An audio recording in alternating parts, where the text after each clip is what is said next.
Nayaman ka ba sa utang at pakiramdam mo wala ka ng pag-asa? Paano kung sabihin ko sa'yo na maraming yumayaman na nagsimula sa mas malala pa sa sitwasyon mo ngayon? Ang tanong ay, hindi kung may utang ka, kundi kung paano ka babangon mula rito. Gusto kong maging tapat sa'yo. Hindi ka yayaman habang tinatakasan mo ang utang mo, pero posible kang yumaman kahit may utang, kung tama ang diskarte mo. Maraming tao ang nalulubog dahil sa hiya, takot at maling desisyon. Ang utang ay hindi sumpa, isa itong resulta ng mga nakaraang desisyon. At ang maganda rito, pwede pang baguhin ang mga sumusunod na desisyon. Hindi mo kailangang bayaran lahat agad. Kailangan mo ng malinaw na plano. Ang layunin ay hindi lang makalabas sa utang, kundi magkaroon ng kontrol sa pera. Simulan natin ang mga akbang na ginagamit ng mga taong umahon at yumaman kahit baon sa utang. Harapin ang utang, huwag takbuhan. Ang unang hakbang para yumaman kahit baon sa utang ay harapin ito. Maraming tao ang ayaw tingnan ang kabuuang utang dahil masakit sa loob. Pero ang hindi mo hinaharap ay hindi mawawala. Isulat lahat ng utang mo. Kahit maliit, alamin kung magkano, kanino at magkano ang interes. Kapag malinaw sa iyo ang numero, nababawasan ang takot. Ang takot ay galing sa kawalan ng kaalaman. Kapag may datos ka, may kapangyarihan ka. Huwag mong isipin na masama kang tao dahil may utang ka. Maraming negosyante ang nalugi bago yumaman. Ang mahalaga ay handa kang itama ang mali. Ang pagharap sa utang ay unang senyales ng maturity sa pera.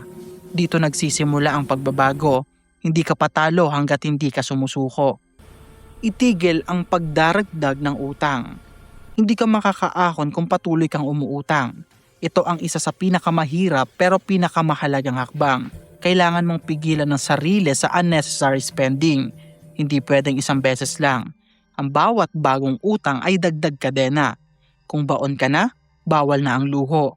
Hindi ka nagtitipid para maghirap. Nagtitipid ka para makalaya. Tanggalin muna ang credit card kung kinakailangan. Iwasan ng installment kung hindi naman essential. Ang disiplina ngayon ay ginhawa bukas.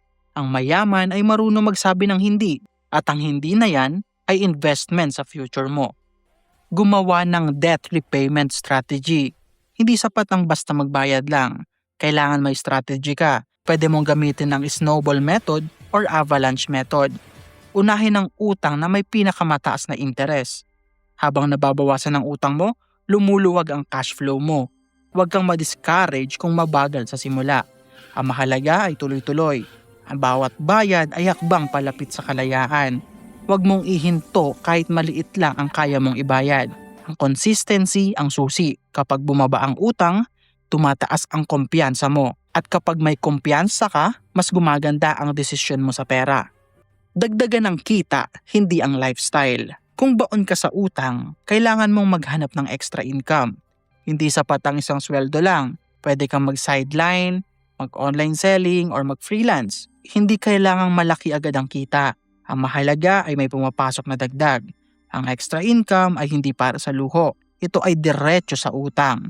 Habang mas mabilis mong nababawasan ng utang, mas mabilis kang makakahinga. Iwasan ang lifestyle upgrade habang hindi pa bayad ang utang. Maraming tao ang nagkakamali dito. Akala nila deserve nila agad ang reward. Ang tunay na reward ay financial freedom. Matutong mag-budget at mag-ipon kahit may utang. Kahit may utang ka, kailangan mo pa rin mag-budget. Kung wala kang budget, babalik ka lang ulit sa utang. Ang budget ang nagsisilbing mapa mo kahit maliit lang ang ipon. Mahalaga ito. Ang emergency fund ay proteksyon laban sa bagong utang. Hindi mo kailangan malaki agad ang ipon. Ang mahalaga ay nagsimula ka. Ang disiplina sa maliit ay disiplina sa malaki. Kapag natuto kang mag-ipon habang may utang, mas magiging madali kapag wala na. Ito ang training ground mo sa pagyaman. Baguhin ang relasyon mo sa pera. Ang utang ay kadalasang emotional na problema, hindi lang financial. Maraming tao ang gumagastos dahil sa stress, lungkot, o pressure. Kung hindi mo babaguhin ang ugali mo sa pera, babalik at babalik ang utang. Matutong maghintay bago gumastos. Matutong mag-isip bago umutang. Ang pera ay hindi solusyon sa emotional na problema. Kapag kontrolado ang emosyon mo, kontrolado mo ang pera mo. Ito ang mindset ng tunay na mayaman. Hindi sila perpekto, pero sila ay aware. At ang awareness ay simula ng pagbabago. Ang utang ay hindi katapusan ng kwento mo. Ito ay simula ng mas matalinong bersyon ng sarili mo. Hindi ka nahuhuli sa buhay. Ikaw ay nasa training phase. At kapag nalampasan mo ito, mas handa ka ng yumaman. Kaibigan, sana may natutunan ka sa video natin ngayon. Hanggang sa muli, kita-kits.